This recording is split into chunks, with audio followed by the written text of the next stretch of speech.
Master Sergeant Burkhart's voice cracked across the mess hall like a whip. "Not today, old-timer. This isn't a soup kitchen." The skeletal man in the doorway didn't flinch. His eyes, sunk deep in a face carved by decades of hunger and harder things, simply found Burkhart's and held them. What the Master Sergeant didn't know, what no one in that gleaming military cafeteria knew, was that in exactly 23 minutes, a three-star general would be on his feet, and Dale Burkhart's 22-year career would be over. The Fort Belvoir dining facility was running at peak capacity that morning. Community Appreciation Day had brought civilians and veterans through the doors, families seated at long tables beneath the American flag, children pointing at the digital menu boards while their parents explained what a mess hall was. In the VIP section, cordoned off with velvet ropes, a delegation of foreign military attaches sat with their American escorts, observing the operation with polite interest. Everything was exactly as Burkhart had planned it. Spotless steam tables, gleaming sneeze guards, junior cooks in crisp whites moving with precision behind the serving line. And then the old man had appeared in the doorway, and Burkhart's perfect morning had begun to unravel. The man was 69 years old, though he looked closer to 80. His clothes hung off his frame like they had been donated to someone twice his size, then donated again when that person no longer needed them. A torn jacket held together with strips of duct tape, boots with soles worn through in places, hands that trembled slightly, though whether from cold or hunger or something else entirely, no one could say. Around his neck, barely visible beneath the grime of weeks without proper washing, hung a pair of dog tags on a tarnished chain. Burkhart moved to intercept before the old man could take 3 steps inside. The Master Sergeant was 44 years old, 22 years in food service, and he had never deployed to combat. This was his domain, his kingdom, and he ruled it with the particular ferocity of a man who knew, deep down, that real soldiers looked at his MOS and saw something less than themselves. "We have standards here," Burkhart announced, his voice pitched loud enough to carry to the delegation. "This is a military installation, not a homeless shelter." The old man stopped. His posture was strange, Burkhart noticed. Stooped, yes, beaten down by years of whatever had brought him to this point. But there was something underneath the defeat, something in the way his weight was distributed, the way his feet found their position on the tile floor. "Just hungry, Sergeant." The old man's voice was barely above a whisper, hoarse from disuse, but the words came out with a precision that seemed out of place. "Just hoping for a meal." Burkhart laughed, turning slightly to make sure the foreign attaches could see his performance. "Oh, I'm sure you are." He stepped closer, close enough to smell the weeks of street living that clung to the old man like a second skin. "And I'm sure those dog tags around your neck are completely legitimate.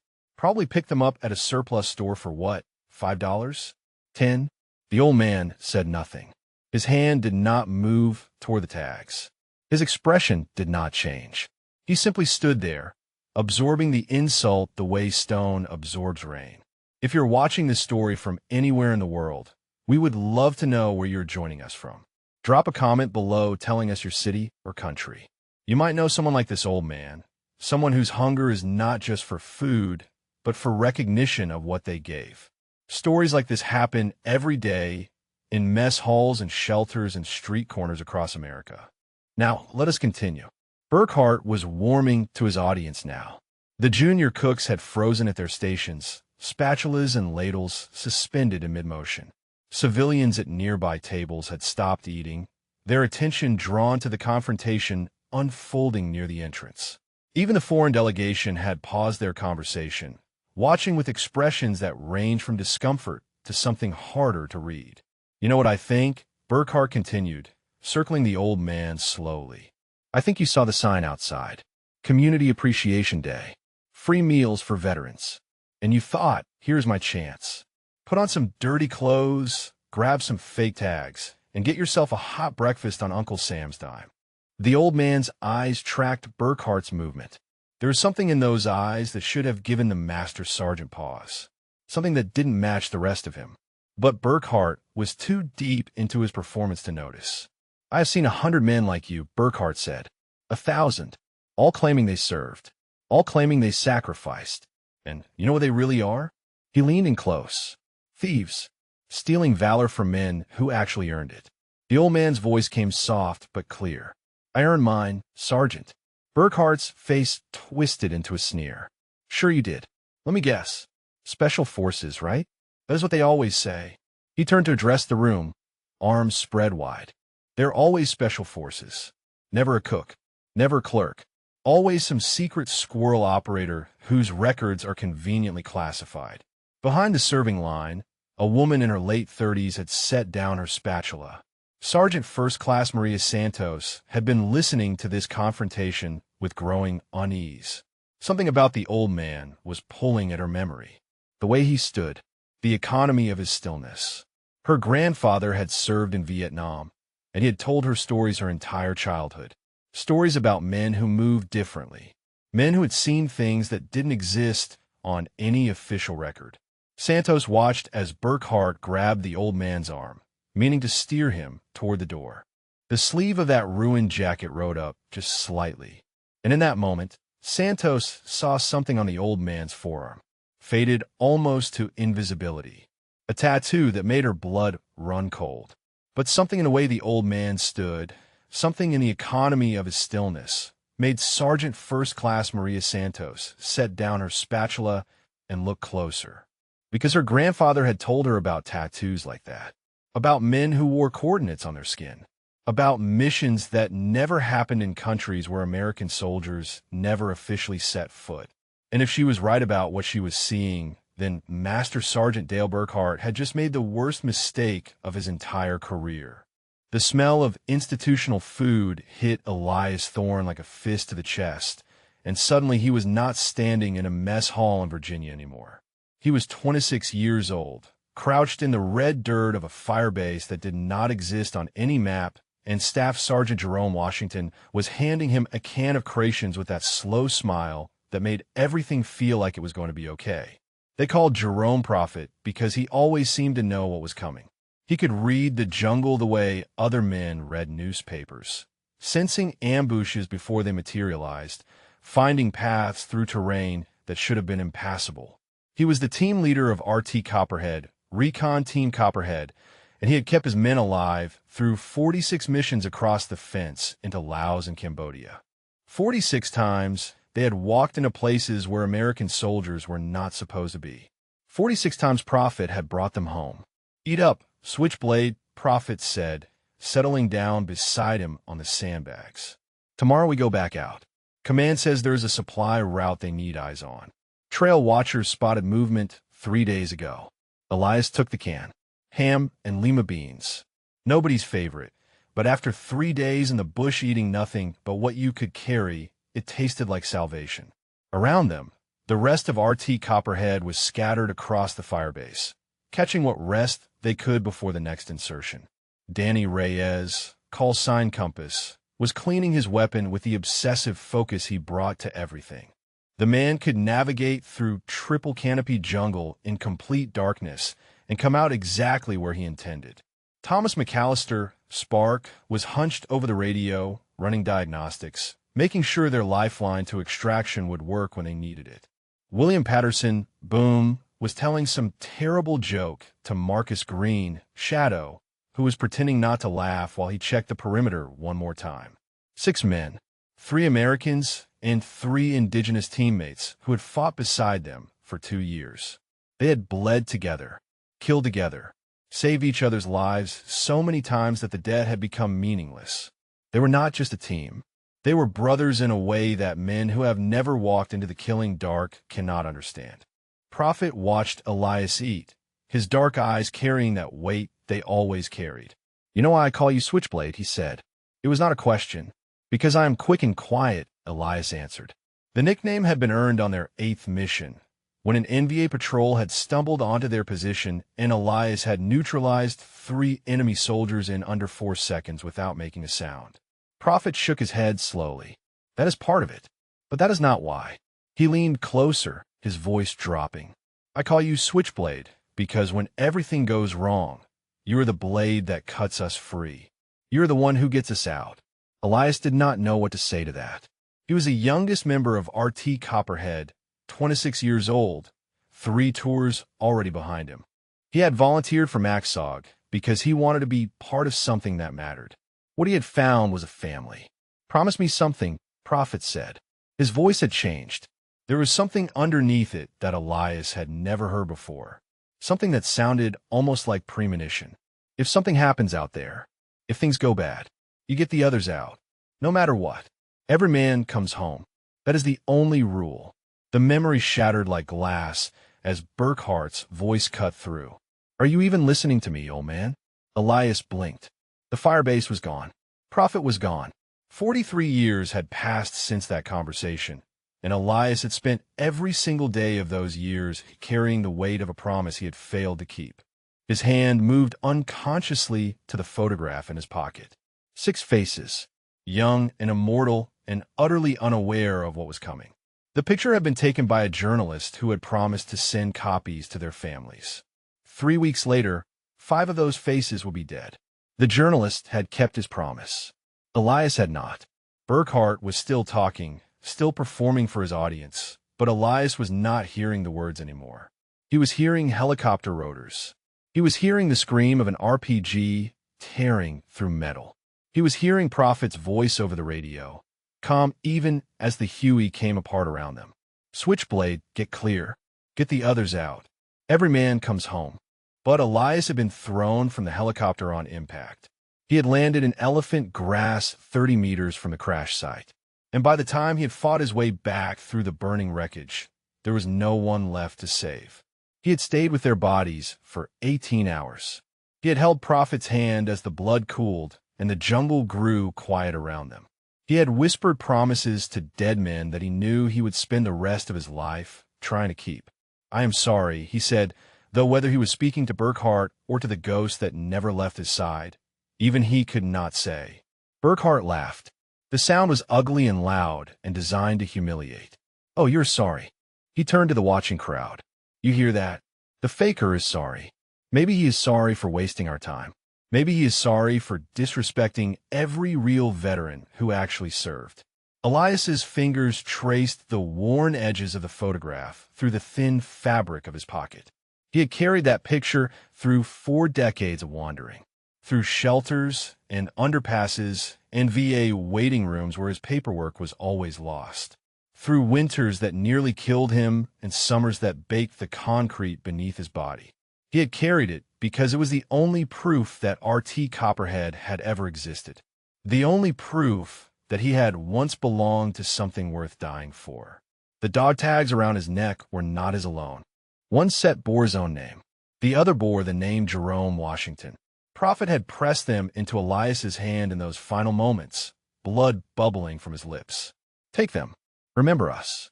And whatever you do, Switchblade, do not let them forget." But the world had forgotten. The missions had stayed classified. The sacrifices had remained secret. And Elias Thorne had spent 43 years living like a ghost because he could not figure out how to live any other way.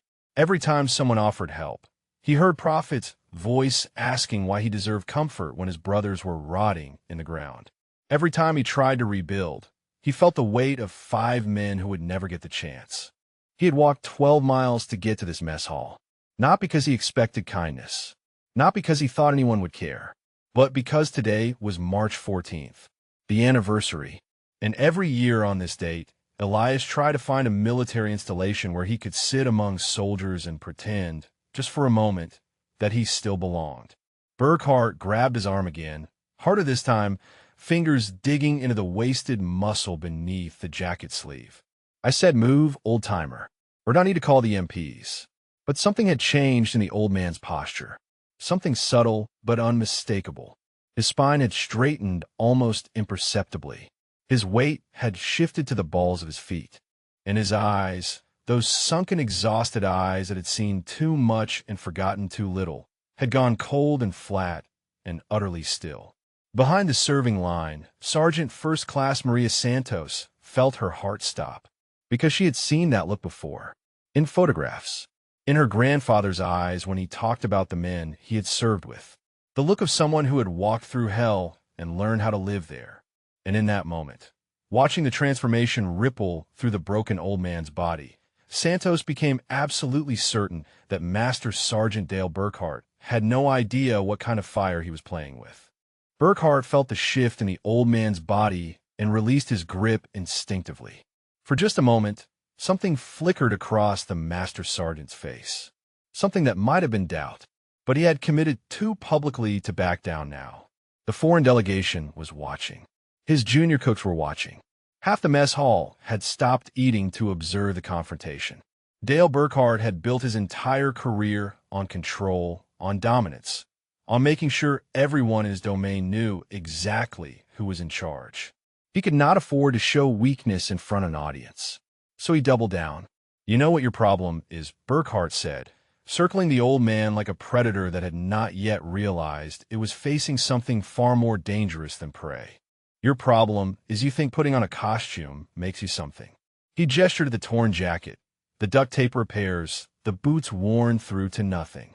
"You think those fake dog tags give you the right to walk in here and take food from the mouths of real soldiers." The old man said nothing. His eyes tracked Burkhart's movement with a stillness that was becoming unnerving. There was no anger in his expression, no fear, just that flat, patient watchfulness that soldiers develop when they have spent too much time in places where any shadow might contain death. At a table near the windows, a civilian father pulled his young son closer.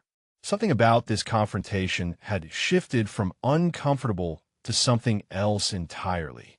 The father could not have said what had changed, but some instinct buried deep in his hindbrain was telling him that the balance of power in this room was not what it appeared to be. "I have served 22 years, Burkhart announced, his voice rising for the benefit of his audience. 22 years keeping soldiers fed. 22 years making sure the men and women who actually serve this country have hot meals waiting for them. And you know what I have never done?" He stepped closer to the old man, close enough that spittle flecked the weathered face. "I have never lied about who I am." The old man's voice came out soft as smoke. "Neither have I." Burkhart's face reddened. "Oh, really? Then tell me, hero, what did you serve? What unit? What was your MOS?"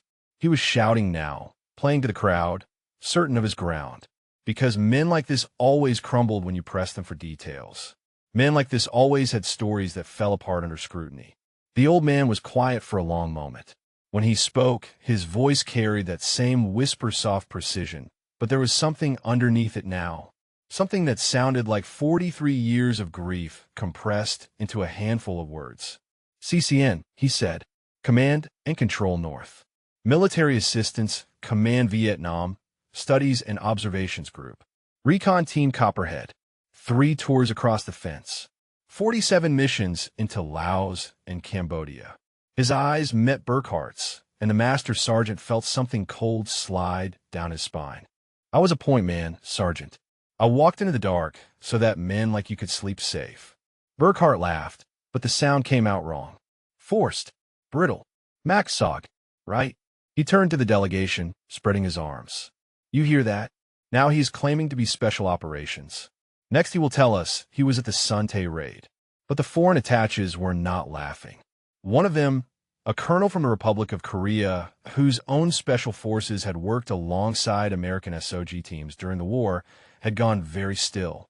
He was studying the old man with an expression that suggested he was seeing something Burkhart could not. In the VIP section, Lieutenant General Marcus Webb set down his coffee cup. The 3-star general had been half listening to the confrontation while reviewing briefing materials, but something had caught his attention. A phrase, a designation.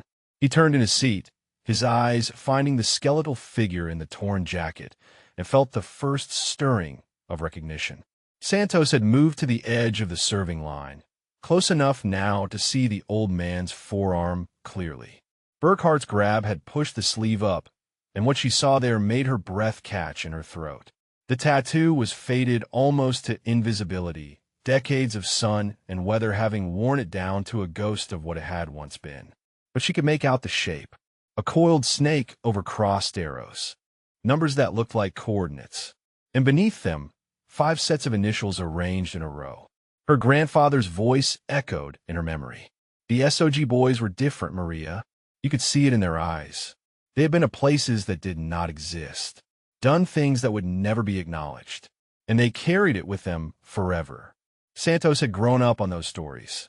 She had learned to recognize the symbols, the unit markers, the quiet pride of men who had served in the most classified special operations unit of the Vietnam War.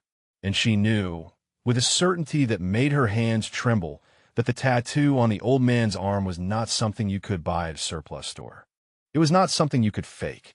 It was a memorial, inked in skin and blood, to men who had died in places that still did not appear on any official map. She tried to speak, tried to call out to Burkhardt, to warn him that he was about to step on a landmine of his own making. But her voice would not come. All she could do was watch as the master sergeant continued his assault, oblivious to the growing unease spreading through the room. "Those initials on your arm," Burkhardt sneered, grabbing the old man's wrist and twisting it to display the faded tattoo. "What are those?" "The names of your drinking buddies. Your fellow bums from whatever underpass you crawled out of." The old man looked down at the initials. JW, Dr. TM, WP, MG. 5 sets of letters that represented 5 lives cut short on a jungle hillside 43 years ago.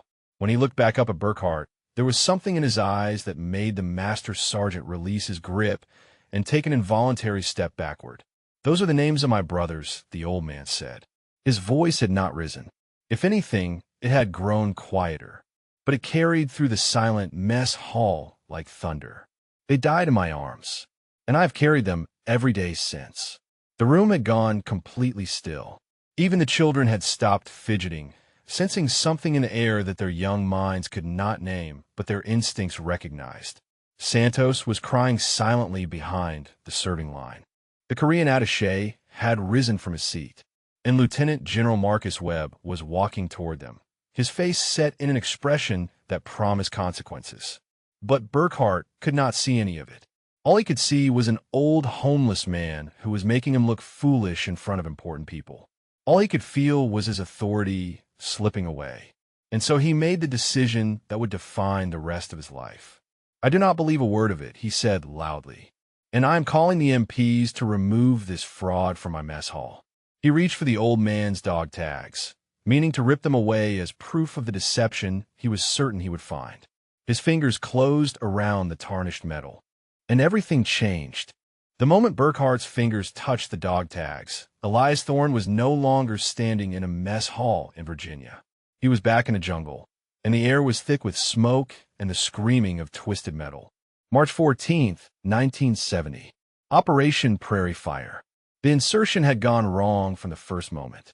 Their helicopter had taken fire crossing into Laos, and the pilot had been forced to put them down 2 kilometers from the planned landing zone. Prophet had made the call to proceed on foot.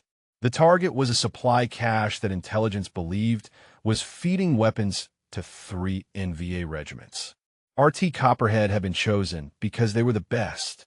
46 successful missions, the highest body count and lowest casualty rate in Command and Control North. If anyone could make this work, it was them.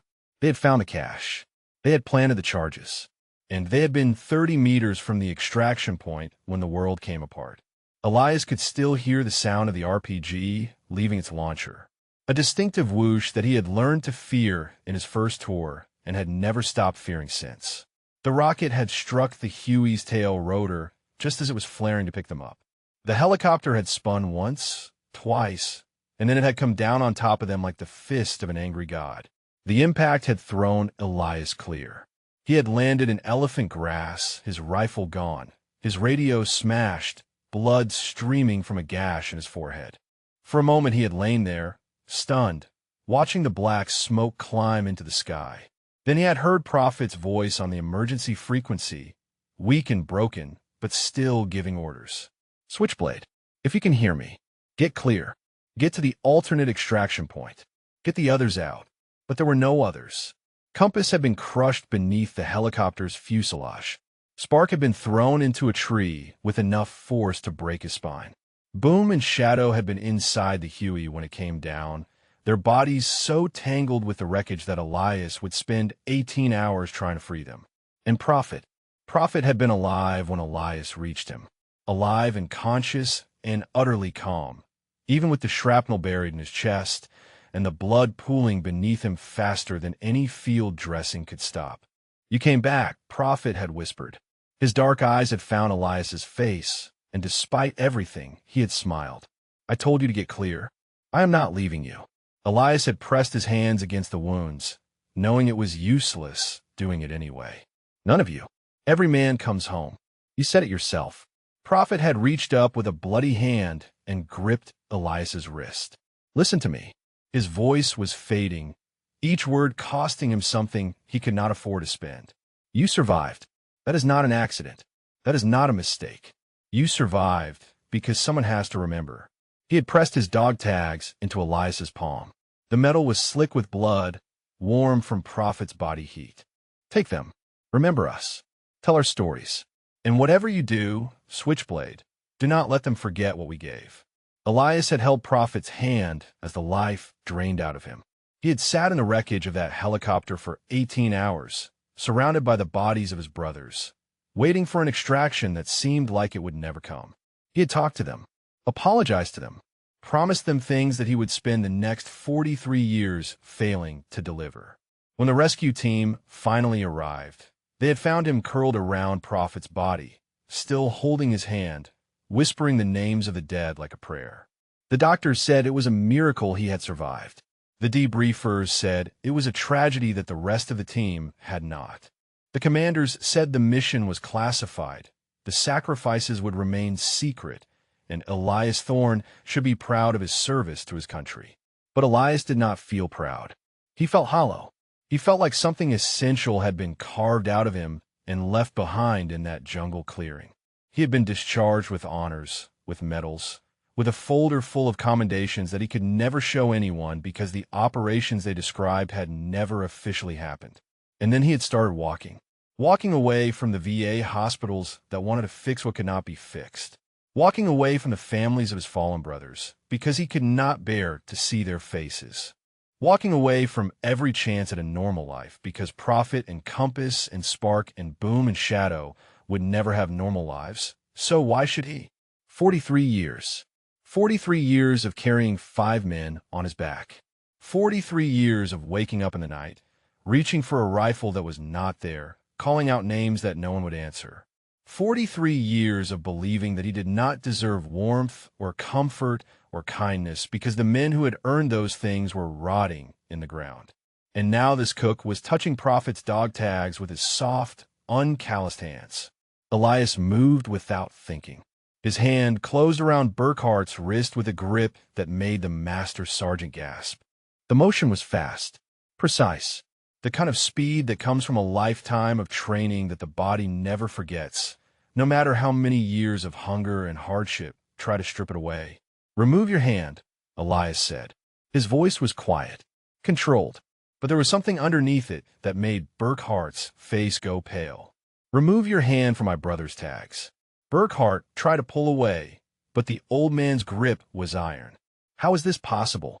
The man was a skeleton, wasted by years of malnutrition and neglect. He should not have been able to restrain a child, let alone a 44-year-old man in his prime.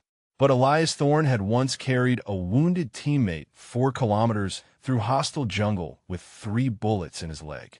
He had once held a defensive position for 9 hours against a company of NVA regulars with nothing but a knife and his bare hands after his ammunition ran out. The body remembers what the mind tries to forget. In the VIP section, Lieutenant General Marcus Webb had stopped walking. He was watching the confrontation with narrowed eyes, and something about the old man's movement had triggered a memory. A file he had read, a photograph he had seen, a story he had studied at the Special Forces qualification course about a recon team that had become legend. "Sergeant," Webb called out, his voice cutting through the tension like a blade. "Stand down. Now." But Burkhart barely heard him. All he could feel was the pain in his wrist, the fear climbing up his spine, and the terrible certainty that he had made a mistake he could not take back. The old man released him with a small push that sent Burkhart stumbling backward. Then Elias Thorne straightened to his full height, shoulders back, chin up, and for just a moment, the mess hall saw what he had once been. Not a homeless man, not a vagrant, not a faker or fraud. A warrior. Broken, yes. Beaten down by decades of grief and guilt. But still, underneath it all, exactly what he had always been. And the room held its breath. The silence in the mess hall was absolute. Even the ventilation system seemed to have gone quiet, as if the building itself was holding its breath. Burkhart stood frozen where Elias had pushed him, his wrist throbbing, his face cycling through confusion and fear and wounded pride. The old man remained at attention, his posture military perfect despite the rags hanging from his frame, his eyes fixed on some distant point that only he could see. Lieutenant General Marcus Webb had stopped halfway across the mess hall. He was studying the old man with an intensity that made his aide-de-camp nervous. The general was known for his composure, his unflappable demeanor in any situation. But something about this confrontation had cracked that composure. Something about the way the homeless veteran had moved, the way he now stood, was pulling at threads of memory that Webb had not touched in years. Behind the serving line, Santos wiped her eyes with the back of her hand. Her grandfather had passed away 3 years ago, but in this moment she could hear his voice as clearly as if he were standing beside her. The SOG boys, he had told her once, sitting on his porch in San Antonio with a beer sweating in his hand. They did not talk about what they did. Most of them could not talk about it. Classified until everyone involved was dead. But you could see it on them. The weight of it. The things they carried that no one else could see. She had asked him once if he had known any of them. He had gone quiet for a long moment, staring out at the sunset, and then he had nodded slowly. I met one, he had said, at a VA hospital in 1972. He was just sitting in the hallway, staring at the wall. I asked him if he was okay. He looked at me like I was speaking a foreign language. Then he said something I never forgot. He said, I left 5 brothers in a place that does not exist, and I have been trying to find my way back to them ever since. Santos looked at the old man, standing at attention in the middle of the mess hall, and she knew. She knew with absolute certainty that she was looking at the same kind of ghost her grandfather had described. Burkhart found his voice first. He was not ready to surrender his authority, not ready to admit that he might have been wrong. His career, his identity, his entire sense of self was built on being in control, on being right. You think that little trick impresses anyone? His voice came out higher than he intended, betraying the fear underneath his bluster. Grabbing my wrist like some kind of tough guy. He laughed, but the sound was hollow. I have had enough of this. MPs are on their way. You can explain your fake credentials to them. The old man did not respond. He remained at attention, motionless, his breathing slow and controlled. It was the stillness of a man who had spent months of his life in enemy territory, where the slightest movement could mean death. The stillness of a predator waiting for the exact right moment to strike. General Webb took another step forward. Sergeant, he said, his voice carrying the quiet authority of a man who had commanded thousands. I gave you an order to stand down. Burkhart turned, saw the 3 stars on Webb's collar, and felt his stomach drop. General, sir, I was just removing a trespasser from the facility. This man is clearly mentally disturbed and potentially dangerous. I was protecting the guests. Webb ignored him. His attention was fixed entirely on the old man in the torn jacket. He walked closer, his polished shoes clicking on the tile floor, until he was standing directly in front of Elias. For a long moment, neither man spoke. Then Webb said quietly, "At ease, soldier." Something flickered in the old man's eyes. Recognition of the command. Acknowledgement of the authority behind it. His shoulders relaxed slightly, his hands moving to clasp behind his back in the position that every soldier learns in basic training and never truly forgets. That tattoo on your forearm, Webb said. His voice was soft enough that only Elias could hear him clearly. I have seen that design before. In photographs. In classified files that most people will never know exist. He paused. Coiled snake over crossed arrows. Coordinates. And initials. Elias met the general's eyes. The 2 men stood there, separated by decades and rank and circumstance, connected by something that transcended all of it. You know what it means? Elias said. It was not a question. Webb nodded slowly. I studied at the JFK Special Warfare Center. I wrote my thesis on unconventional operations in Southeast Asia. I have read every declassified file on MACSOG. I have shaken hands with the few surviving members at reunions and memorials. He paused, his voice dropping even lower. I know exactly what that tattoo means. Behind them, Burkhart was growing increasingly agitated. General, with all due respect, you cannot possibly believe this vagrant is who he claims to be. Look at him. He is homeless. He is dirty. He probably has not had a coherent thought in years. Webb turned slowly. The look on his face made Burkhart take an involuntary step backward. Master Sergeant, Webb said, his voice cold as Arctic ice. In approximately 60 seconds, I'm going to ask this man to confirm his identity. And when he does, when he provides details that only someone who was actually there could know, you're going to realize that you have spent the last 15 minutes publicly humiliating a man who has done more for this country than you could accomplish in 100 lifetimes. Burkhart opened his mouth to respond, but no words came out. Webb turned back to Elias. The mess hall had gone completely silent again. Every eye was fixed on the two men standing face to face. Santos had moved out from behind the serving line, her hands pressed to her mouth. The Korean attaché had risen from his seat and was standing at attention. Even the children had stopped fidgeting, sensing that something momentous was about to happen. Soldier, Webb said formally. State your name, rank, unit, and area of operations. Elias was quiet for a moment. 43 years of silence pressed down on him. 43 years of hiding, of running, of believing that the man he had been was dead and buried in a jungle clearing in Laos. But Prophet's voice was in his head, clear as the day he had died. Remember us. Tell our stories. Do not let them forget. The old man took a breath. When he spoke, his voice was no longer a whisper. It was the voice of a soldier making a report. Clear, precise, unwavering. Corporal Elias Thorne, Military Assistance Command Vietnam, Studies and Observations Group. Command and Control North, Forward Operating Base 1. Recon Team Copperhead. He paused, and when he continued, his voice carried to every corner of the silent mess hall. Call sign Switchblade. The name hung in the air like smoke from a distant fire. Switchblade. General Webb's face had gone pale. His hands, steady through 3 combat deployments and countless crisis situations, had begun to tremble. Behind him, Burkhart let out a derisive snort. Switchblade. Right. You probably got that from a movie. These guys always have call signs for movies. But Webb was not listening. His mind was racing through files he had read decades ago, photographs he had studied, stories he had heard from the weather veterans who gathered each year at the SOG reunions. Erti. The name surfaced from his memory like a body rising from deep water. One of the most decorated recon teams in the history of MACSOG. 47 missions across the fence. Highest body count in Command and Control North. And then Prairie Fire, the mission that had ended it all. Webb knew the story. Every Special Operations officer knew the story.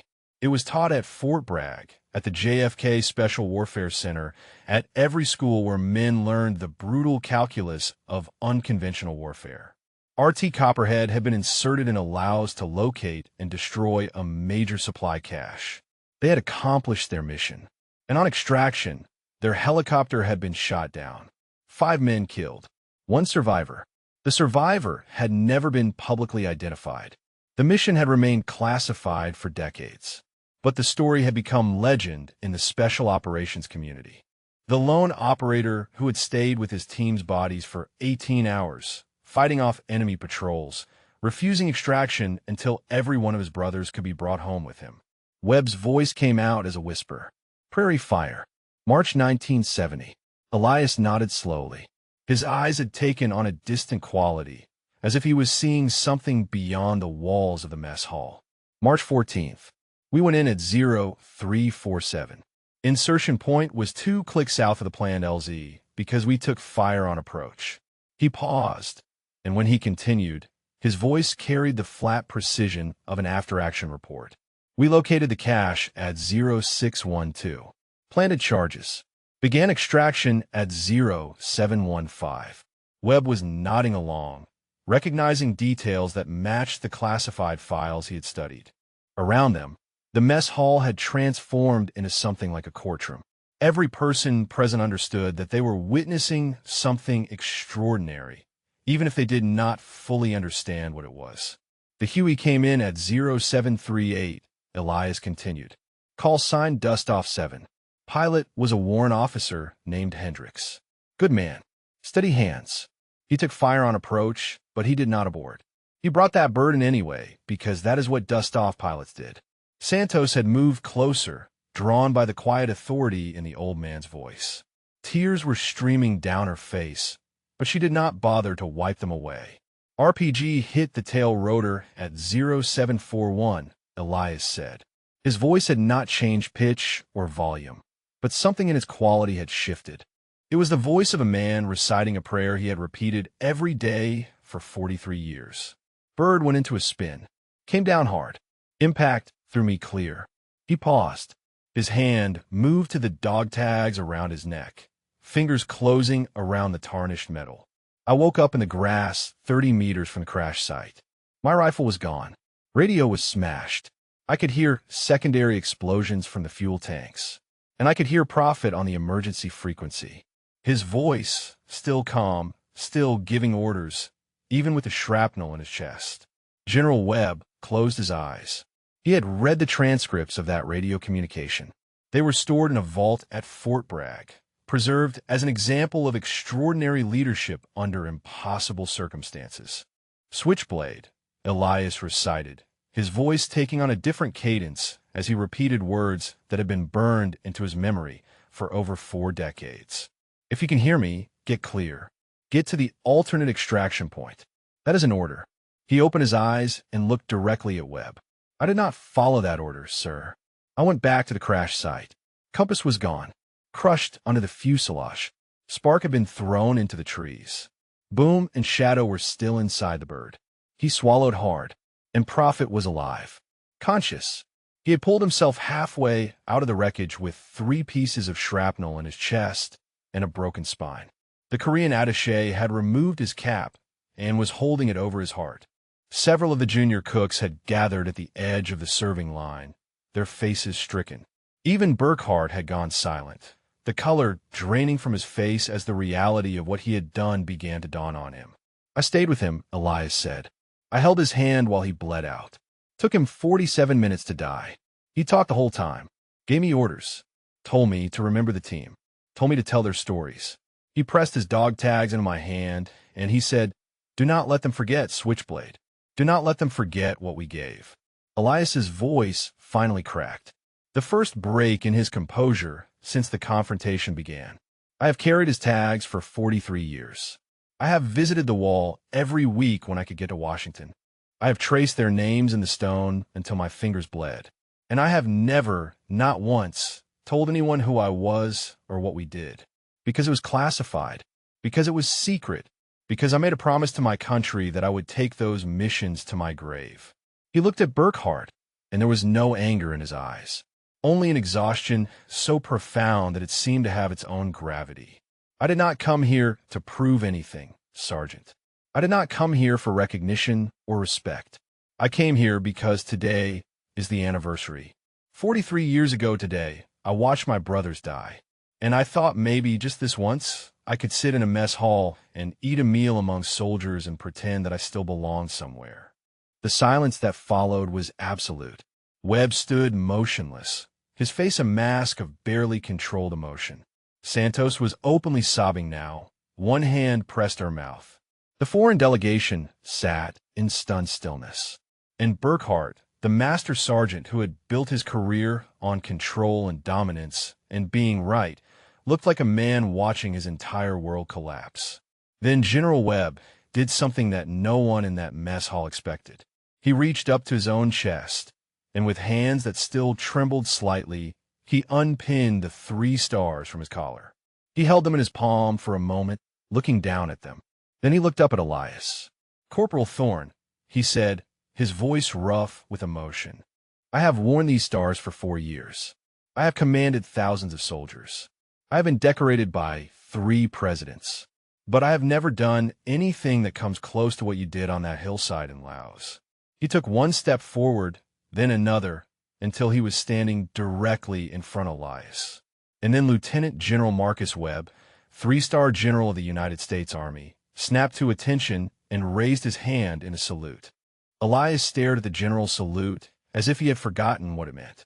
For 43 years, no one had saluted him. No one had acknowledged what he had done or who he had been. He had become invisible, a ghost drifting through a world that had moved on without him. And now a 3-star general was standing at attention, hand raised to his brow, waiting. The moment stretched. Elias could feel the weight of every eye in the mess hall pressing down on him. He could feel the ghosts of his brothers standing beside him, watching, waiting to see what he would do. Prophet's voice whispered in his memory, "You survived for a reason, Switchblade. Do not waste it."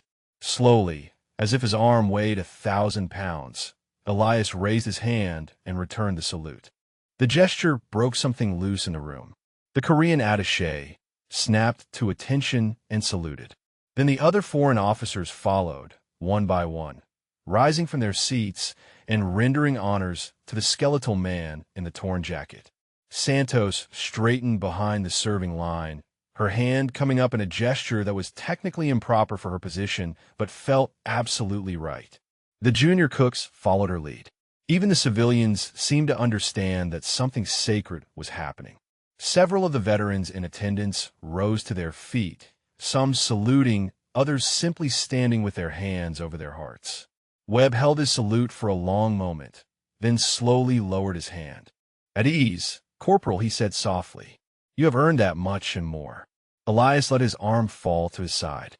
The brief surge of military bearing that had straightened his spine was already fading, replaced by the familiar exhaustion that had become his constant companion.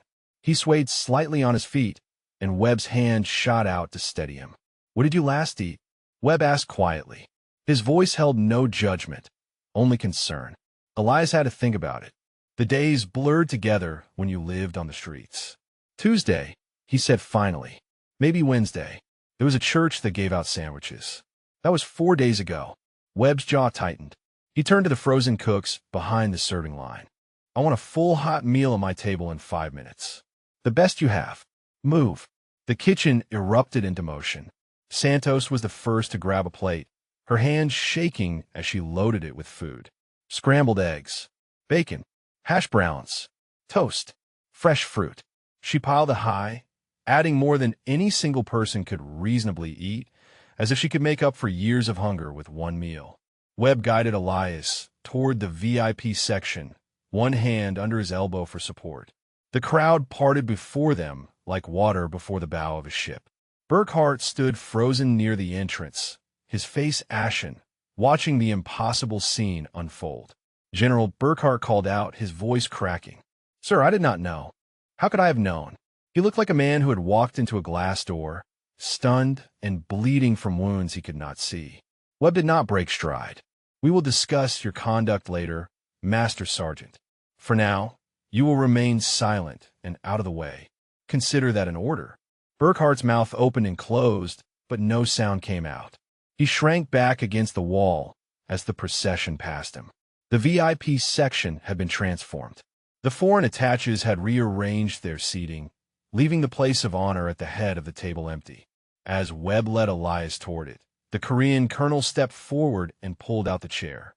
"Please," the colonel said in accented English. "It is our privilege." Elias hesitated. He looked at the clean white tablecloth, the polished silverware, the crystal glasses filled with water. He looked down at his own hands, grime-crusted and trembling, at his clothes that smelled of weeks on the street. He did not belong here. He did not deserve this. But Prophet's voice was in his head again, clearer than it had been in years. "Every man comes home, Switchblade. That includes you. It is time to come home." Elias lowered himself into the chair.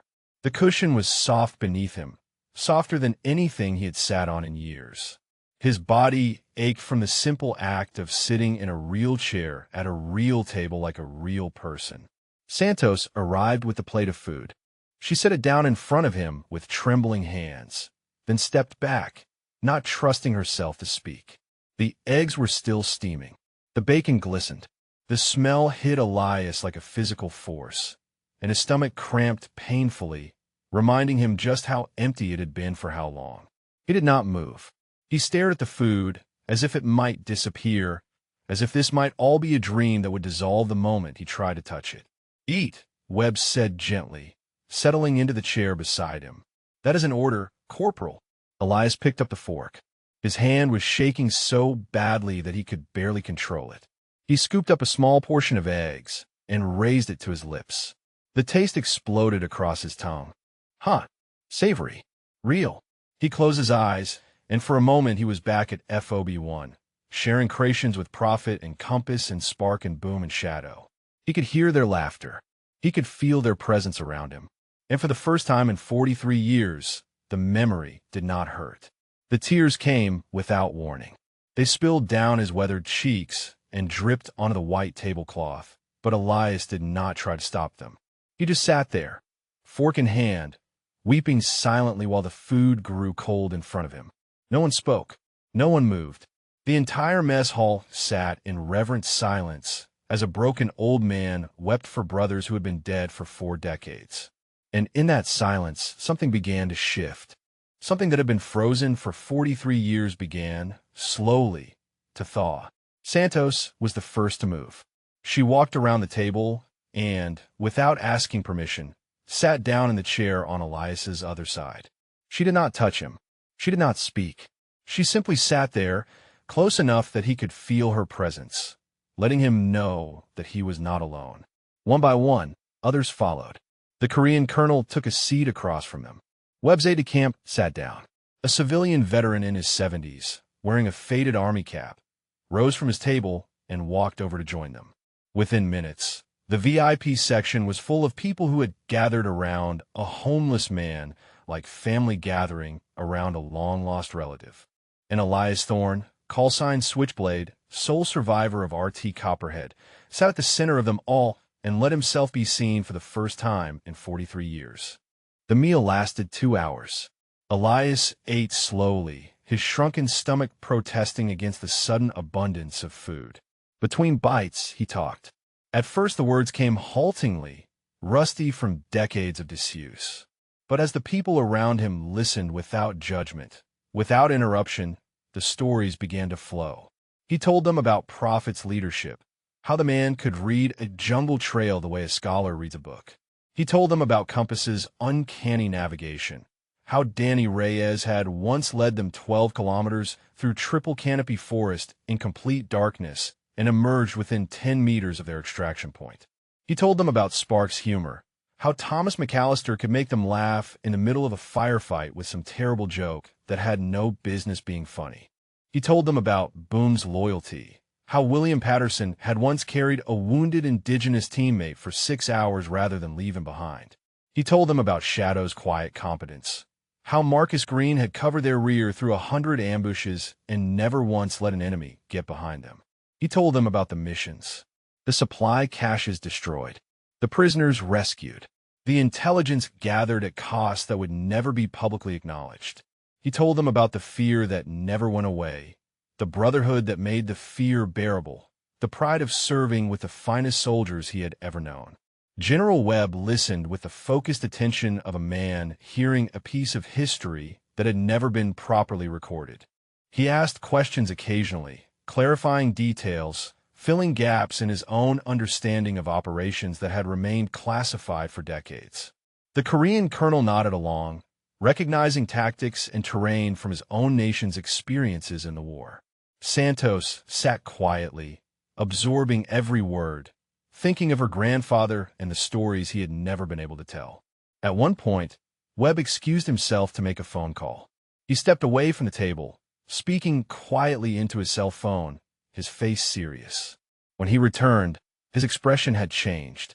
There was something new in his eyes, something that looked like purpose. "Corporal Thorne," Webb said, settling back into his chair. "I have just spoken with the commander of the Special Operations History Office at Fort Bragg. I told him what happened here today. I told him who you are." Elias set down his fork. The old wariness crept back into his eyes. He had spent 43 years avoiding official notice. The instinct to run, to disappear back into the anonymous masses of the homeless, was almost overwhelming. "Easy," Webb said, reading his expression. "This is not about debriefings or paperwork. It is about something else entirely." He leaned forward.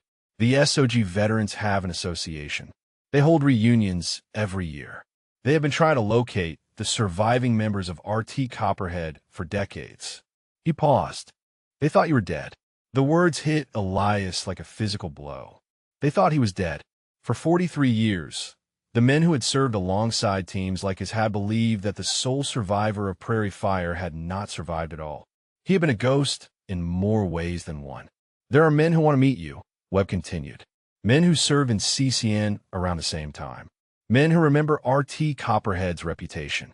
Men who have raised glasses to your team at every reunion for over 4 decades. He reached across the table and gripped Elias's forearm. "You're not forgotten, Corporal. You were never forgotten. You just disappeared before anyone could tell you that." Elias stared at the general's hand on his arm. Human contact, warmth, connection, things he had denied himself for so long that he had forgotten what they felt like. Across the mess hall, a commotion near the entrance drew everyone's attention. The MPs that Burkhart had called earlier had finally arrived.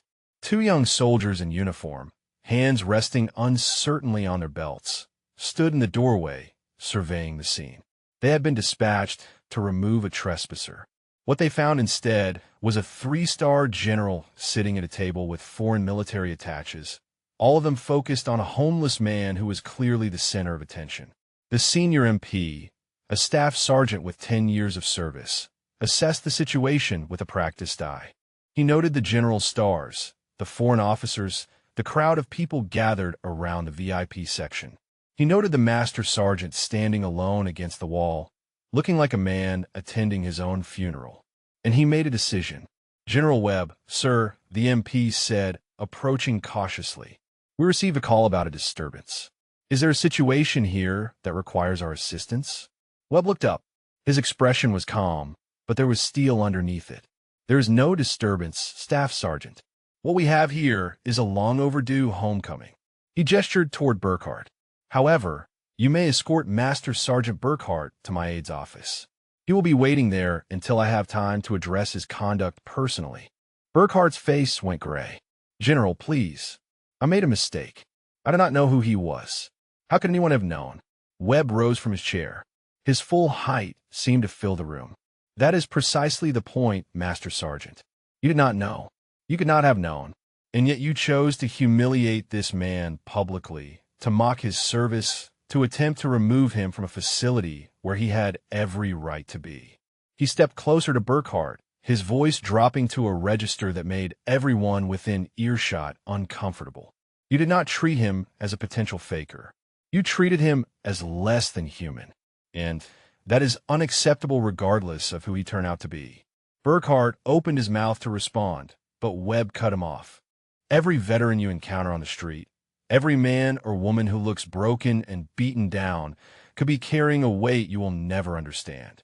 They could be heroes whose sacrifices remain classified. They could be warriors whose wounds do not show. Or they could simply be human beings who deserve basic dignity and respect." Webb's voice hardened. "You failed that test today, Master Sergeant. You failed it spectacularly and publicly. And there will be consequences." The MPs moved to flank Burkhart. The Master Sergeant looked around the room one last time, searching for an ally, a sympathetic face, anyone who might speak up in his defense. He found nothing but cold stares and averted eyes. As the MPs escorted him toward the door, Burkhart passed within a few feet of Elias. He stopped, and for a moment the 2 men looked at each other. The antagonist and the man he had tried to destroy. The bully and the ghost he had awakened. "I am sorry," Burkhart whispered. The words sounded hollow even to his own ears. Elias studied him for a long moment. Then he nodded slowly. "I have heard worse, Sergeant, from better men." But he said it without malice, without triumph. Just the simple statement of a man who had survived things that Burkhart could not imagine. I hope you learn from this. I hope you remember. Burkhart had no response. He let the MPs guide him out of the mess hall, and the door swung closed behind him with a sound like a chapter ending. Webb returned to the table and sat down heavily. The confrontation had taken something out of him. He looked at Elias with an expression that mixed admiration with profound sadness.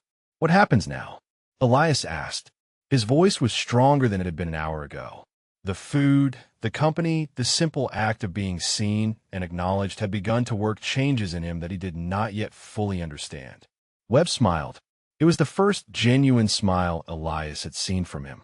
"Now, Corporal Thorne, we bring you home." The next 3 hours passed in a blur of phone calls and quiet conversations. Webb had commandeered a conference room adjacent to the mess hall, and a steady stream of people moved in and out. His aide coordinated logistics, while the general himself made call after call, speaking to people whose names Elias did not recognize, but whose titles made the junior soldiers snap to attention. Elias sat in a comfortable chair near the window, watching the parade ground outside. Someone had brought him fresh coffee. Someone else had found a clean jacket from somewhere, not new, but whole and warm. Santos had stayed by his side, refusing to return to her duties in the kitchen. She said little, but her presence was a comfort that Elias did not know how to acknowledge. The civilian who had recorded the confrontation on his phone approached hesitantly. His name was Robert Shun, and he was a freelance journalist who had been at the Community Appreciation Day to write a human interest piece about military families. What he had witnessed instead was something far more significant. "Sir," Chun said, addressing Elias with a respect that felt foreign after so many years. "I recorded everything that happened. The whole confrontation. I wanted to ask your permission before I do anything with it." Elias looked at the phone in Chen's hand, a small device that contained the first public record of his identity in over 4 decades.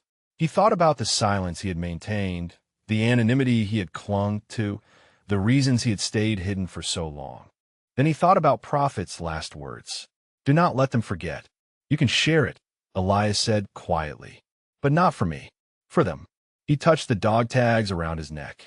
"The world should know about RT Copperhead, about what they gave, about who they were." Chen nodded solemnly. "I will make sure the story is told right. I promise you that." Webb emerged from the conference room, his expression lighter than it had been since the confrontation began. He crossed to where Elias sat and lowered himself into the adjacent chair with the careful movements of a man whose body had accumulated its own share of wear. "I have news," Webb said. "Some of it is bureaucratic, but some of it matters." He pulled out a small notebook and flipped it open. "First, I have confirmed your service record. It took some doing because most of it is still classified, but the relevant parties have verified your identity. You are officially recognized as Corporal Elias Thorne, sole survivor of RT Copperhead." Elias nodded slowly. He had not realized how much that official recognition would mean until he heard the words spoken aloud. "Second," Webb continued, "I have spoken with the SOG Veterans Association. Their president nearly dropped the phone when I told him who I had found." He paused, a slight smile crossing his face. "Apparently, you are something of a legend. The Ghost of Prairie Fire, they call you. There have been rumors for years that you survived, but no one could ever confirm it. The Ghost of Prairie Fire." Elias turned the phrase over in his mind. He had been a ghost, in a way, haunting the margins of a society that had moved on without him. But ghosts were not supposed to feel the warmth of coffee in their hands or the comfort of a clean jacket on their shoulders. "They want to meet you," Webb said. "The association is holding their annual reunion in 2 months in Fayetteville. They have already offered to cover your travel and accommodations." He leaned forward. "But that is your choice, Corporal. Everything from here on out is your choice." Elias was quiet for a long moment. 43 years of solitude pressed against the possibility of connection. The fear of being seen warred with a longing to belong. Prophet's voice whispered in his memory, "Every man comes home." "I will think about it," Elias said finally. It was not a no. Webb nodded, accepting the answer without pressure. "There's one more thing." He glanced towards Santos, including her in the conversation. "Sergeant Santos has informed me that her church runs a veteran reintegration program. It is not affiliated with the VA. No bureaucracy, no endless paperwork, no waiting lists. Just practical support for combat veterans trying to find their footing. Santos leaned forward. My grandfather was a Vietnam vet, she said. When he came home, there was nothing for him. No support, no understanding, no help. He struggled for years before he found his way. She met Elias's eyes. He made me promise that if I ever had the chance to help someone like him, I would take it. This is me keeping that promise. Elias studied her face. She was young enough to be his granddaughter, but there was something old in her eyes. The inherited weight of intergenerational trauma, passed down from a grandfather who had carried his own invisible wounds. What would it involve? He asked. Santos shujijit. A place to stay to start. Hot meals. People to talk to who understand what you have been through. She paused. No one is going to try to fix you or save you. We just want to give you a safe place to figure out what comes next. On your terms. The offer hung in the air between them. Elias thought about the bridge he had been sleeping under for the past 3 weeks. He thought about the cold nights and the hunger and the endless gray sameness of days that blurred into one another. He thought about profit and compass and spark and boom and shadow, and he wondered what they would want him to do. The answer came to him with surprising clarity. They would want him to live, not just survive the way he had been surviving for 43 years, but actually live. They would want him to accept the help that was being offered. They would want him to stop punishing himself for a crime he had not committed. Okay, Elias said. The word felt strange in his mouth, like a language he had forgotten how to speak. Okay, I will try. Santos's face broke into a smile that transformed her entirely. She reached out and took his hand, squeezing it gently. That is all anyone can ask. Webb rose from his chair. Then it is settled. He extended his hand to Elias, not as a superior to a subordinate, but as one soldier to another. Welcome home, Corporal Thorne. It has been a long time coming. Elias took the offered hand. The grip was firm and warm, and it anchored him to the present in a way that nothing had in decades. He looked around the conference room at the people who had gathered to help him. Santos with her inherited mission. Webb with his respect for history. Chun with his promise to tell the story right. Strangers who had become something else in the space of a single morning. For 43 years, he had believed that he did not deserve to come home, that the only honorable path was to wander in exile until his body finally gave out. But standing here, surrounded by people who saw him clearly and chose to help anyway, he began to understand something that Prophet had tried to tell him in those final moments on the hillside in Laos. Surviving was not a betrayal of the dead. It was a responsibility to them, and it was time, finally, to start honoring that responsibility. The video went viral within 48 hours. Robert Chun had kept his promise. He had edited the footage carefully, preserving the emotional truth of the confrontation while protecting the dignity of everyone involved. The headline he chose was simple: The Mess Hall Miracle, a homeless veteran's hidden history revealed. The internet, which so often devoured stories and spat them out forgotten, latched onto this one with unusual tenacity. Within a week, the video had been viewed over 20 million times. News outlets from coast to coast picked up the story. Reporters descended on Fort Belvoir, seeking interviews. The SOG Veterans Association was flooded with calls from people wanting to know more about Max Sog, about RT Copperhead, about the ghost of Prairie Fire. Elias watched it all unfold from the small apartment that Santos's church program had provided. It was nothing fancy. A bedroom, a bathroom, a kitchenette, and a living area with a donated couch and a television that received 4 channels. But it had heat. It had running water. It had a door that locked and a bed with clean sheets. After 43 years on the streets, it felt like a palace. Santos visited every day, sometimes with groceries, sometimes with paperwork that needed signing, sometimes just to sit with him and watch the evening news. She never pushed, never demanded more than he was ready to give. She simply showed up, day after day, proving through presence what words could never convey. The other residents of the program treated him with a mixture of curiosity and respect. They were veterans too, most of them from more recent conflicts. Iraq, Afghanistan, Syria. They had their own invisible wounds, their own midnight terrors, their own reasons for ending up in a church basement program instead of the lives they had planned. But they recognized something in Elias, a kinship that transcended eras and theaters of operation. The particular brotherhood of men and women who had seen too much and carried it alone for too long. On the 10th day, General Webb came to visit. He arrived without fanfare, driving himself in a personal vehicle rather than the staff car his rank entitled him to use. He brought a cardboard box that he set on the kitchen table with ceremonial care. "I pulled some strings," Webb said. "Actually, I pulled a lot of strings. Some of these should have been awarded decades ago, but the missions were classified and the paperwork got lost in the system." He opened the box and began removing its contents one by one. A silver star for gallantry in action during Operation Prairie Fire. A bronze star with Valor device for heroic achievement during a mission in 1969 that Elias had almost forgotten. A purple heart for wounds received when a mortar round had nearly taken his leg during his second tour.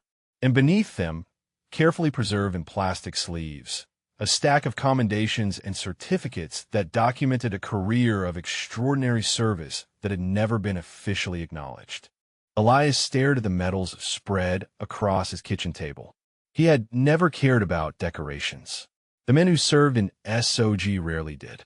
The work was its own reward, and the secrecy that surrounded it made public recognition impossible anyway.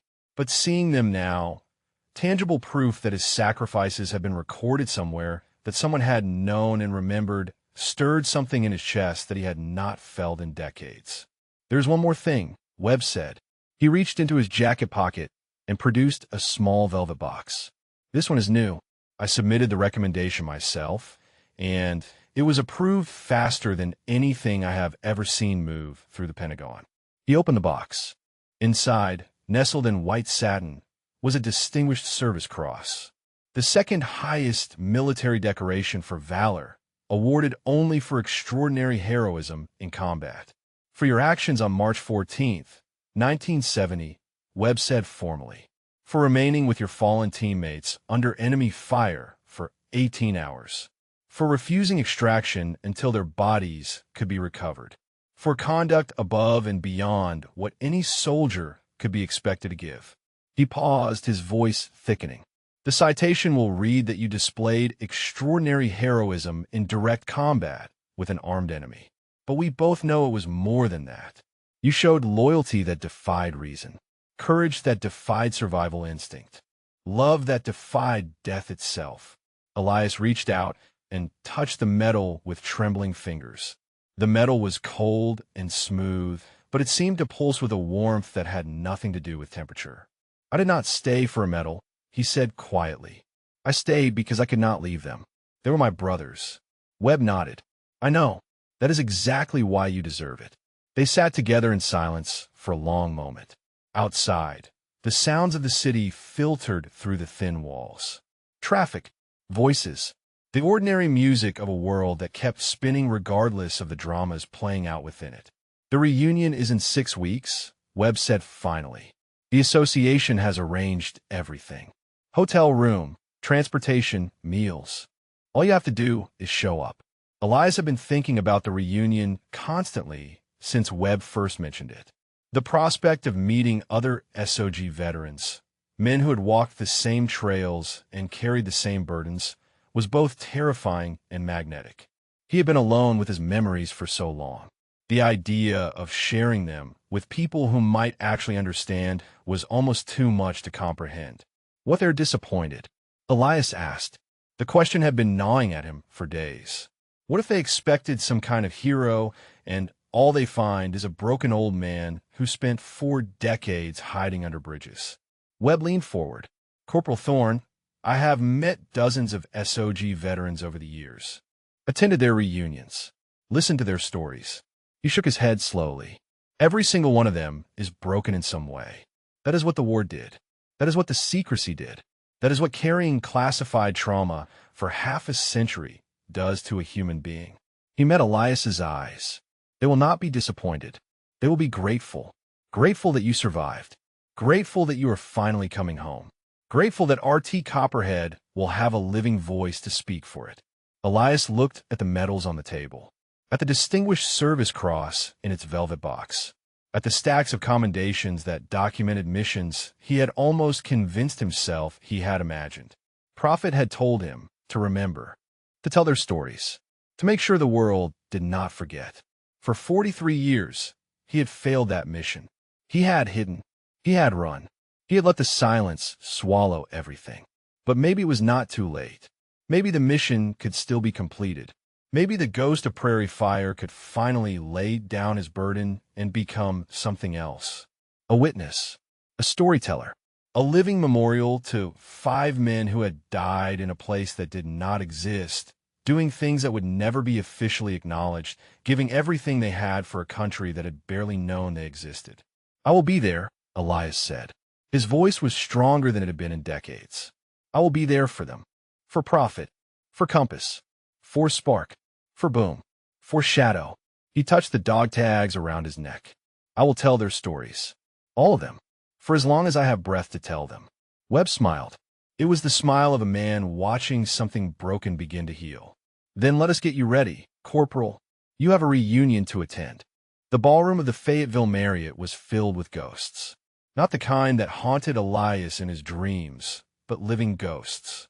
Men in their 70s and 80s, their bodies bent by time, but their eyes still carrying the sharp awareness of predators who had spent their youth hunting in jungles that no longer existed. They wore blazers with unit patches sewn onto the breast pockets.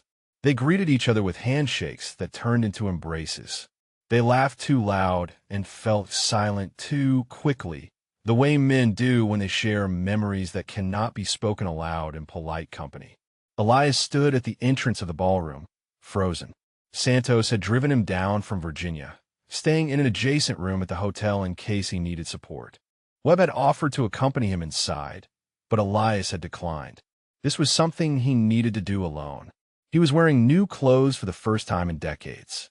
A dark blazer that Santos had helped him pick out. A white shirt with buttons that actually matched. Slacks that fit properly instead of hanging off his wasted frame. He had gained 12 pounds in the 6 weeks since the mess hall incident, enough that his cheeks no longer looked quite so hollow. His beard had been trimmed. His hair had been cut. He looked almost respectable. But inside, he was still the ghost who had wandered for 43 years. And he was terrified. A hand touched his elbow. He turned to find a man roughly his own age, broad-shouldered despite the years, with a face that had been weathered by sun and sorrow in equal measure. "You must be Switchblade." The man's voice was gravelly, damaged by decades of cigarettes or screaming or both. His eyes were wet. "I am Harry Kessler. Call sign Rattlesnake. I ran recon out of CCN in 69 and 70. He paused, his throat working. "I knew your team. I knew Prophet." The name hit Elias like a physical blow. He had not heard anyone speak Prophet's name aloud in 43 years. The sound of it, spoken by someone who had actually known him, broke something loose in his chest. "You knew him," Elias repeated. The words came out strangled. "Kisla nodded. We were in a joint operation once. Your team and mine. Prophet saved my life when an ambush went bad. He pulled me out of a crossfire that should have killed me." He smiled, but the expression was complicated, full of joy and grief intertwined. "I have been toasting his memory every year at these reunions for 4 decades. And now I get to meet the man who stayed with him at the end." Before Elias could respond, Kessler turned and raised his voice to the room. "Hey, everyone, he is here." The ballroom went silent. 100 faces turned toward the entrance. 100 pairs of eyes, each carrying their own freight of classified trauma, found Elias standing in the doorway. For a moment, no one moved. The silence stretched, heavy with decades of unspoken history. Then an old man at the nearest table rose to his feet. He was using a cane, his body ravaged by Parkinson's disease, but he stood straight and lifted his hand in a trembling salute. Another man stood, then another. One by one, the veterans of Maxog rose from their seats. Some saluted. Some simply stood with their hands over their hearts. Some were openly weeping, tears cutting tracks down weathered faces. Elias felt his own tears coming. He tried to stop them, tried to maintain the composure that had kept him alive through so many years of solitude. But it was impossible. These men understood. They had walked the same trails, carried the same burdens, lost the same brothers. They knew what it meant to survive when others did not. A woman in her 50s broke from the crowd and walked toward him. She had Prophet's eyes, the same deep brown, the same quiet intensity. She stopped in front of Elias and studied his face for a long moment. "You are the one who stayed with my father," she said. Her voice was steady, but her hands were shaking. "You held his hand when he died." Elias could not speak. He nodded, the motion jerky and uncontrolled. The woman, Prophet's daughter, reached out and took both of his hands in hers. "Thank you," she said. "For 43 years, I did not know what happened to him. The army said he died in a helicopter accident. That was all they would tell us." She squeezed his hands. "But now I know. He did not die alone. He died with his brother beside him." The dam broke completely. Elias Thorne, the ghost of prairie fire, collapsed into Prophet's daughter's arms and wept. Great heaving sobs that came from somewhere deeper than memory, deeper than grief, from the very core of a soul that had carried its burden in solitude for far too long. The room did not look away. The room did not judge. These were people who understood that some wounds could only heal when they were finally allowed to bleed. When the tears subsided, when Elias could breathe again, he found himself surrounded. Kessler on one side, Prophet's daughter on the other. A circle of SOG veterans closing in, not to trap him, but to hold him up. Someone pressed a glass into his hand. "Whiskey. The good kind." Kessler raised his own glass. "To RT Copperhead," he said, his voice carrying across the silent ballroom.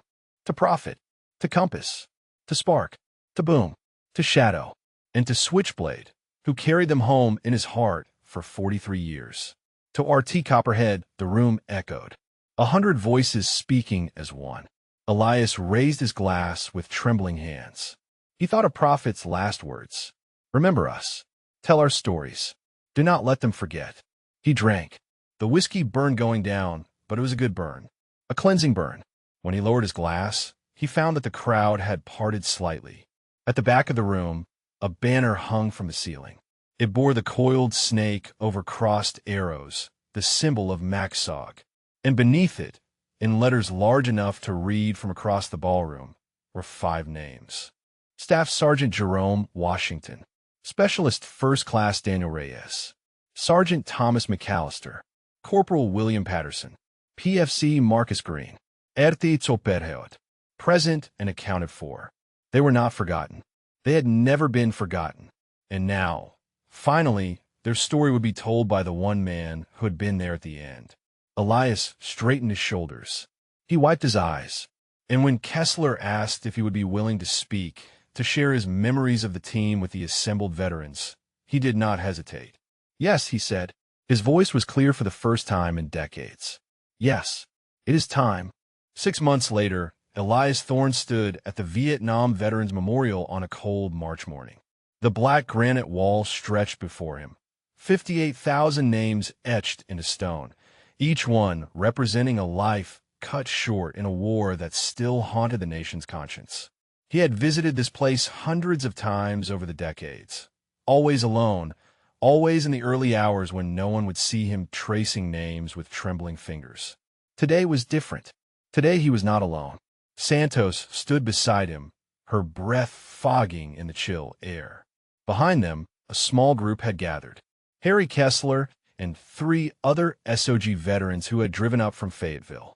Prophet's daughter, whose name was Angela, and her 2 children who had never known their grandfather but had grown up hearing stories about him. General Webb, who had taken personal leave to attend. Robert Shun, the journalist whose video had changed everything, now working on a documentary about Maxog with Elias as its central voice. And others, veterans from the church program who had become something like family over the past months. Volunteers who had helped Elias navigate the maze of VA benefits he had never claimed. Strangers who had seen the viral video and reached out with offers of help, of thanks, of simple human connection. Elias knelt before panel 12W. His knees protested the cold concrete, but he ignored them. His fingers found the familiar grooves of 5 names carved into the stone. Jerome Washington, Daniel Reyes, Thomas McAllister, William Patterson, Marcus Green. "Still here, brothers," he said softly. His voice was stronger now. 6 months of regular meals and human contact had restored something that 43 years of wandering had nearly destroyed. "Still carrying you. But I am not hiding anymore." He reached into his jacket pocket and produced the worn photograph.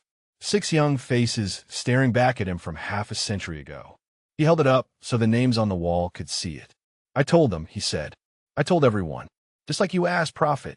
The documentary comes out next month. Your daughter helped with the interviews. She has your eyes, you know, and your stubbornness." He smiled, and the expression felt natural in a way it had not for decades. "Angela has agreed to visit the families of the others. Compass's sister is still alive, living in New Mexico. Sparks' nephew runs a veterans charity in Chicago. Boom's son became a Marine, made it to sergeant major before he retired. Shadow's granddaughter is a nurse at the VA hospital in Atlanta. She cried when she heard the story." He fell silent for a moment, letting the weight of the names settle around him. "The program Santos runs has grown," he continued. "We have 18 residents now, all combat veterans, all carrying things they could not put down on their own. I help where I can. I cannot fix anyone. I know that, but I can sit with them. I can listen. I can tell them that it gets better. And I can mean it because now I know it does." The wind picked up, carrying the distant sound of traffic and the calls of birds in the bare trees. Elias pulled his jacket tighter, but did not move from his position before the wall. "I spent 43 years believing I did not deserve to live," he said. 43 years punishing myself for surviving when you did not. But I understand now. You did not die, so I could waste a life you saved. You died doing what we all signed up to do. And the only way I can honor that is by living. Really living. Not just surviving." He pressed his palm flat against the cold stone, covering all 5 names at once. "I'm not saying goodbye," he said. "I will never say goodbye. You're with me every day, every step, every breath. But I am saying thank you for teaching me what brotherhood means, for trusting me with your stories, for giving me a reason to keep going when I wanted to give up." He rose slowly, his joints creaking in protest. Angela stepped forward and slipped her hand into his. She had her father's strength, his quiet certainty. In the months since the reunion, she had become something like a daughter to Elias, a living connection to the man who had shaped his life more than any other. "He would be proud of you," Angela said softly. She squeezed his hand. "He would be so proud." Elias nodded. He could feel Prophet's presence, not as a haunting anymore, but as a warmth, a blessing, a hand on his shoulder pushing him forward instead of holding him back. The group walked slowly away from the wall, moving toward the cars parked along Constitution Avenue. Santos fell into step beside Elias, her shoulder brushing his. "The mess hall at Fort Belvoir is doing a memorial breakfast next week," she said. "They want you to speak. Something about honoring veterans and not judging by appearances." Elias smiled. "Burkhart's doing?" "No." Santos shook her head. "He was transferred to a supply depot in Alaska. Last I heard, he was reconsidering his career choices." This came from the new food service supervisor. She watched the video. "Want to make sure nothing like that ever happens in her facility again." Elias considered the invitation. A year ago, the thought of speaking publicly would have been unthinkable. He had been a ghost, a shadow, a man who lived in the spaces between notice. But he was not that man anymore. "Tell them I will be there," he said. The drive back to Virginia took 4 hours. Elias spent most of it staring out the window, watching the countryside roll past. He thought about the journey that had brought him here, the decades of wandering, the morning in the mess hall that had changed everything, the slow, painful process of learning how to live again. He thought about RT Copperhead, about Prophet and Compass and Spark and Boom and Shadow. He thought about the missions they had run, the enemies they had fought, the brotherhood they had forged in the crucible of a war that most Americans had tried to forget. And he thought about the future, The documentary that would tell their story to millions. The speaking engagements that Webb had arranged at military academies and veteran organizations. The book that a publisher had approached him about writing. The legacy that would outlive them all. When they arrived back at the apartment complex, Santos walked him to his door. The place had become home in a way that nowhere had been home since before Vietnam. There were photographs on the walls now, meals in the refrigerator, a calendar marked with appointments and visits and reminders of a life that had structure and purpose. Same time tomorrow? Santos asked. She came by every evening to check on him, even though they both knew he did not really need checking on anymore. Same time tomorrow, Elias confirmed. He watched her walk away, then stepped inside and closed the door. The apartment was quiet, warm, safe. He moved to the small table by the window where he kept the photograph of R.T. Copperhead. 6 faces looked back at him, young and immortal and utterly unaware of what was coming. Elias touched the photograph gently. "Still here, brothers," he said. "Still trying. And this time, I am finally getting it right." If this story moved you, if it reminded you that the hungry veterans among us might be carrying histories we cannot imagine, please subscribe to our channel and share in the comments. Have you ever witnessed someone underestimated reveal their true worth? Sometimes the heroes are not the ones in clean uniforms. Sometimes they are the ones we almost did not see at all. Thank you for watching.